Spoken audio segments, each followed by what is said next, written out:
কি জানাবো আলাদাভাবে। একদম যৌবনের ১ম ভোট দিয়ে আসলাম। এজন্য অনুভূতি একদম হাই বলতে গেলে।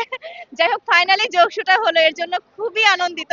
কারণ অনেক দিন ধরে এই জগন্নাথের স্টুডেন্টরা আজকের দিনের জন্য অপেক্ষা করছিল। ৩০শে ডিসেম্বর আমাদের যোগসু হওয়ার কথা ছিল। এই আনন্দের দিনটা আমাদের শোকে পরিণত হয়ে যায় যেটার জন্য অনেক জবিয়ানদের মানে আমাদের প্রত্যেকটা জবিয়ানদের মন ভেঙেছিল। বাট ফাইনালি আজকের দিনটা আবার মন জোড়া লেগে আমরা সবাই ভোট দিচ্ছি।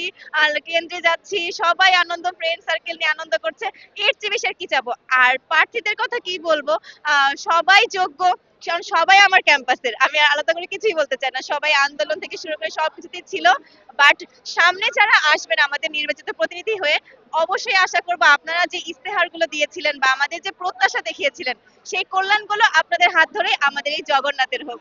আজকে আলহামদুলিল্লাহ অনেক ভালো লাগছে আর আমাদের হচ্ছে প্রথমে যখন ভোটটা হওয়ার কথা ছিল তো সেটা মানে কোনো কারণে পিছিয়ে যায় তো মন ভেঙে গিয়েছিল আমাদের সবার।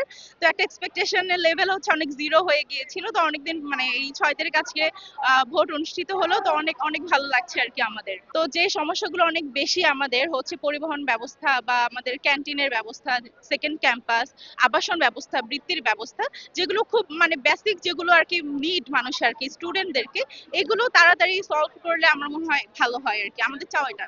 অবশ্যই ভালো লাগতেছে, জীবনের প্রথম ভোট দিলাম, ক্যাম্পাসে এই সুযোগটা হইলো। আর উৎসব মুখর পরিবেশ দেখতেছি, সবার উপস্থিত দেখতেছি, সবাই বন্ধু বান্ধব ফ্রেন্ড সবাই আসছে, অবশ্যই ভালো লাগতেছে। আমরা জানি জগন্নাথ অনেক কিছু থেকে পিছায় অন্যান্য ক্যাম্পাস গুলো থেকে। তো আমার কাছে এটাই প্রত্যাশা থাকবে যে জগন্নাথকে কিভাবে এগিয়ে নিয়ে যায় সেই দিকে তারা কাজ করবে। আলহামদুলিল্লাহ ভোট দিয়ে আমি আনন্দিত, আমি উচ্ছ্বসিত, আমি অভিভূত, অনেক ভালো লাগছে। প্রার্থীদের কাছে আমার চাওয়া হচ্ছে তারা যেন জগন্নাথ বিশ্ববিদ্যালয়ের শিক্ষার্থীদের কল্যাণে তারা যেন কাজ করে এবং আপনি জানেন জগন্নাথ বিশ্ববিদ্যালয়ের ইতিহাস হচ্ছে সংগ্রামের ইতিহাস। আমাদের কিন্তু একটা পানির ফিল্টার স্থাপন করতে হলে আমাদের সেখানে আন্দোলন সংগ্রাম করা লাগে। প্রার্থীরা যেন প্রশাসনের কাছে তুলে ধরে তারা যেন এর সাথে সমন্বয় করে বিভিন্ন পদক্ষেপ গ্রহণ।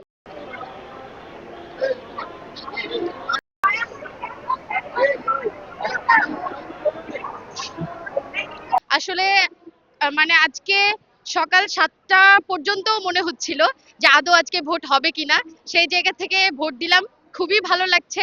আর আমাদের জকসু প্রথম জকসু হলো, মানে এত ভালো লাগছে যেটা ভাষার মাধ্যমে প্রকাশ করা যাবে না। আর আশা করি যেগুলো ভোট দিয়েছি যেন সকলে জয়যুক্ত হয় এবং বাকি সকল প্রার্থীর জন্য দোয়া রইল যেন যোগ্য প্রার্থী আমরা খুঁজে পাই।